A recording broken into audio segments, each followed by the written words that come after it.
Assalamualaikum warahmatullahi wabarakatuh. Kumaha dararamang atur nuhun upami mangma. Saparantos minggu kamari urang uninga yen pangajaran anu munggaran teh nyaeta ngeunaan tradisi Sunda. Lajeng hidap parantos uninga naon nu disebut tradisi, naon nu disebut Sunda, nya naon nu disebut adat istiadat. Lajeng ayeuna urang bakal ngaregepkeun tradisi-tradisi sareng adat istiadat masyarakat Sunda nu aya di wewengkon kampung adat nya. Kunaon bet dina kampung adat supados urang tiasa uninga tradisi-tradisi masyarakat anu turun-temurun anu masih kena dicepeng ku masyarakat adat. Mangga siapkeun panitena kanggo ngimeutan informasi tradisi-tradisi nu aya di kampung adat Kasepuhan Ciptagelar. Wilujeng ngaregepkeun.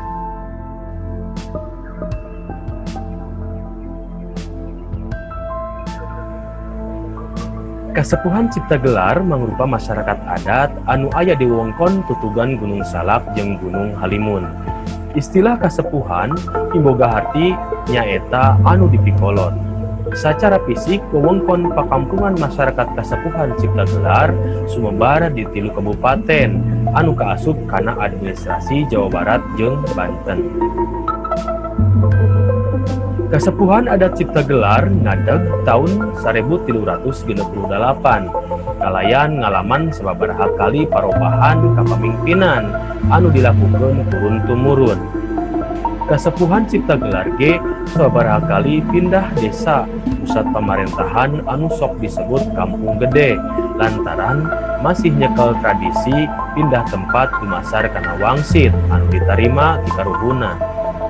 Kiwari secara administrasi Kasepuhan Ciptagelar aya di wewengkon Dusun Sukamulya, Desa Sirna Resmi, Kacamatan Cisolok, Kabupaten Sukabumi.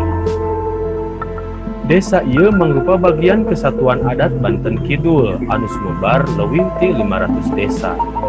Lian ti Kasepuhan Ciptagelar di wewengkon ieu aya Kasepuhan Cisungsang, Kasepuhan Cisitu, Kasepuhan Cicarucug, Kasepuhan Citorek, Kasepuhan Sirna Resmi, Kasepuhan Citamulya, Kasepuhan Cibedug jeung satuluyna. Anu sacara umum mibanda carita sajarah anu sarua. Kasepuhan Ciptagelar kawentar mangrupa anu pengkuh nyekel adat jeung tradisi anu tatapakanana kana budaya tatanen atawa pertanian khususna tatanen pare. Upacara-upacara tradisi nu aya di Kasepuhan Ciptagelar ngawengku aya 5. Nu kahiji nyaeta upacara ngaseuk. Upacara ngaseuk nyaeta tradisi tahunan pikeun ngamimitian siklus hirup warga Kasepuhan kalayan mimoga harti melak nyaeta melak pare atawa ngaseuk. Nu prak-prakanana melak pare di huma atawa lahan garing. Kalayan ngagunakeun aseuk kai anu tungtungna diseuketan digunakeun pikeun ngaliangan taneuh tempat jadina pare. Upacara ngaseuk mangrupa mimiti kahirupan tatanen Kasepuhan di mimitian. Canggeus abah jeung emma Kasepuhan turun melak ku cara ngahuma satuluyna diteruskeun kana nganyawah. Kalayan waktu melakna oge ditangtukeun ku Kasepuhan dina upacara nu disebut tutup nyambut nandakeun waktu melak geus ditutup.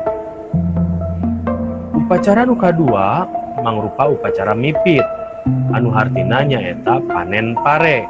Mangrupa waktu pikeun metik hasil ngala buah. Metik hasil naon anu ku urang dipelak samemehna.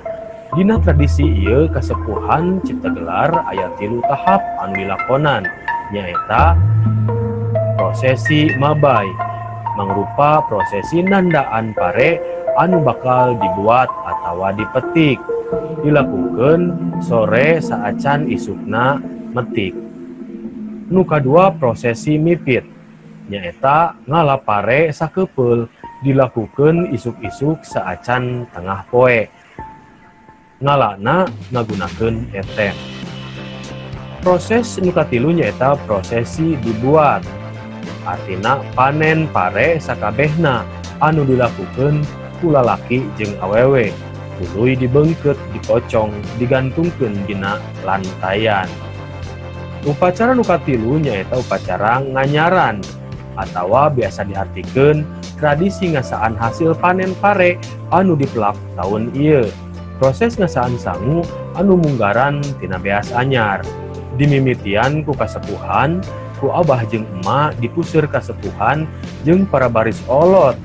Para sepuh-sepuh di lembur anu 538 kampung.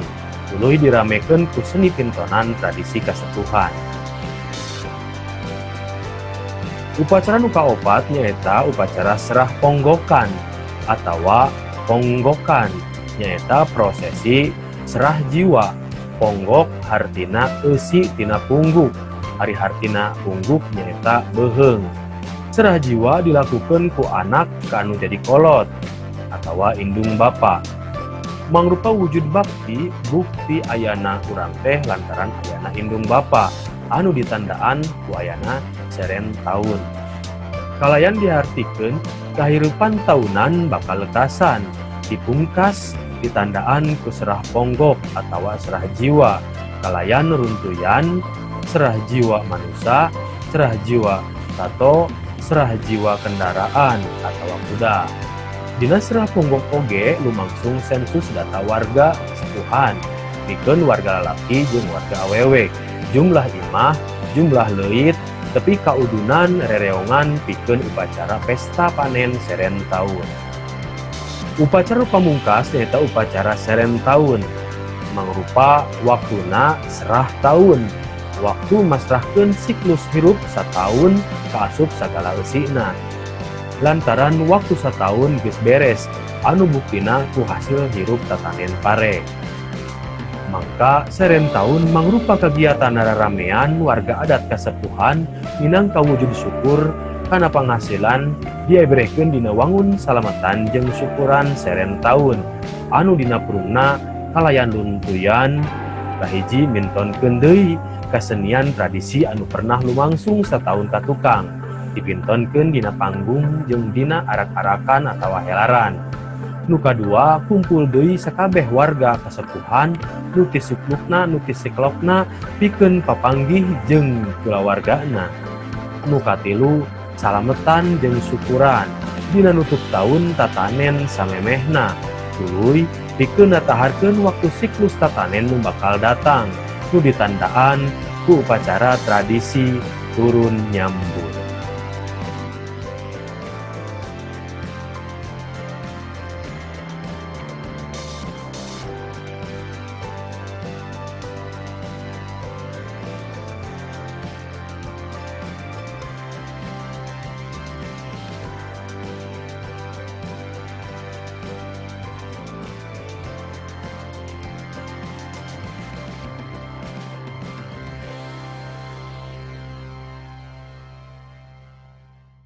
Tah kitu guaran tradisi Sunda nu aya di masyarakat Sunda, khususna nyaeta nu aya di masyarakat kampung adat Kasepuhan Cipta Gelar.